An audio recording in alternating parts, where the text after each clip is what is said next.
Hello, hello, hello. Welcome back. Today we're making key lime pie, except plot twist, we're not making key lime pie because I don't have key limes. What I do have are these crown limes, spelled with a K, so you know that they're fancy. Anyway, this recipe is from Michelle from Brown Eyed Baker, and for one key lime pie, you will need a crust. Now, you can either buy a crust from the store, or if you're feeling fancy and have an extra sleeve of graham crackers left over from s'mores season, you can make a crust, which is what I'm going to do. For that, you will need 2 cups or 200 grams of graham cracker crumbs, approximately 14 full graham crackers, 1/3 cup or 71 grams of light brown sugar, half a cup or 113 grams of melted unsalted butter. I never actually use unsalted butter, but everyone always includes it in their recipes, so I'm assuming there must be a reason. Naturally, the next ingredient is a pinch of salt.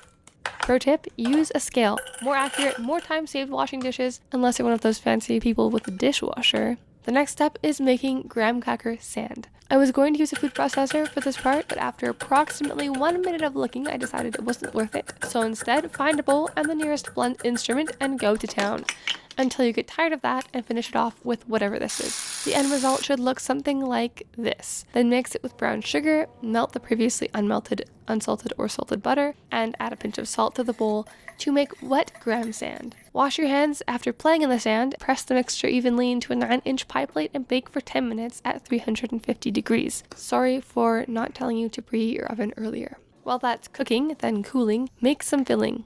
With 4 teaspoons of grated key lime zest, half a cup or 114 grams of fresh key lime juice. We interrupt this program to bring you this important footage of near catastrophe. Now back to your regularly scheduled program. 4 egg yolks, 14 ounces of sweetened condensed milk, and that's all. People may have told you that the proper way to separate eggs is with the shell, but in my experience, using your hands is much more effective and also much more fun. Now you're going to want to take this next part slowly. It can be a little tricky. Mix everything together and pour it into your crust. Now this is live footage of me forgetting to check if 14 ounces of sweetened condensed milk translates to 1 or 2 cans. So there was a little too much sweetened condensed milk in this pie, but it turned out okay.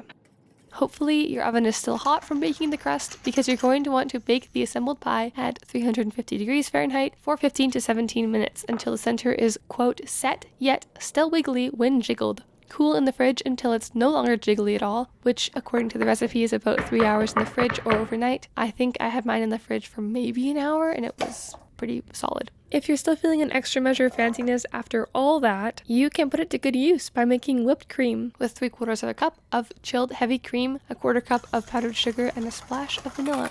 And since apparently I like doing things the hard way, I'm going to whip it by hand. Use a piping bag with a star tip, a spoon, or your bare fingers to generously apply whipped cream to the now chilled pie, or warm pie if you didn't have the patience to wait. For even more fancy points, you can sprinkle some lime zest on top. These are fancy points I did not achieve, but that doesn't mean you can't. And without further ado, enjoy your pie.